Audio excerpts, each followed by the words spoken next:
Тетово сепак не е најзагаден град во Македонија. Суспендираните PM10 честички кои во зимскиот период се искачуваат дури до 1000 микрограми на метар кубен, сега се драстично намалени. Иако во одредени периоди надмината е дозволената граница од 50, сепак во поголемиот дел од денот вредноста е околу 20.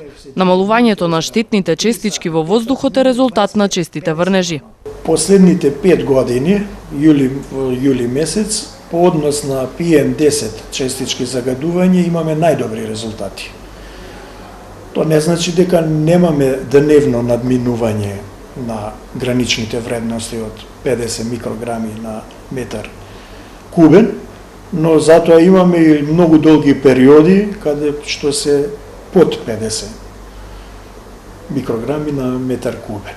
На што се должи тоа? Тоа се должи пред се на временските прилики. Имавме денови со голем ветер и имавме прилично врнежлив јули месец. По однос на другите градови во Република Македонија, Тетово е дури не е на врвот, прв пат не сме на врвот, но тука сме меѓу првите 5 во однос на неквалитетот на воздухот, амбиентниот воздух, во однос на параметарот PM10. Мора да напоменеме дека за разлика од минатиот и предминатиот јули, кога имавме огромен наплив на возила од нашите гурбечи во западноевропските земји, сега се очекува пред Бајрам, што значи идната недела, немаме толков наплив на возила, месец на постие, Рамазан е, така да и во утринските часови движењето на возилата е ограничено. И најголема вредност сме имали на PM10 честички некаде околу 100. Минатата година околу 120 за овој период, 130 предминатата, дури повеќе предминатата, уште повеќе, околу 150. Зголемена смртност, рак на бели дробови, проблеми кај респираторниот и кардиоваскуларниот систем се последиците од дишењето на канцерогените честички застапени во воздухот.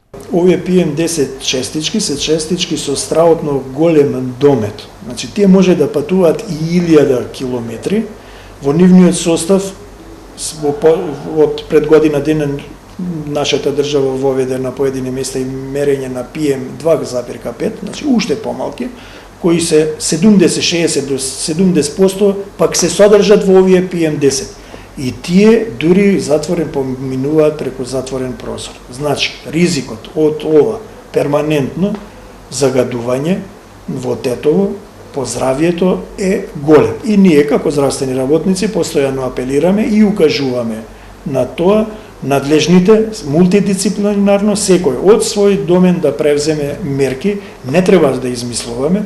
Ова е проблематика што во Соединетите американски држави е од пред 50 години, така да постојат студии, 40 годишни студии и постои математички модел по кој се рачунува ризикот по здравјето на населението.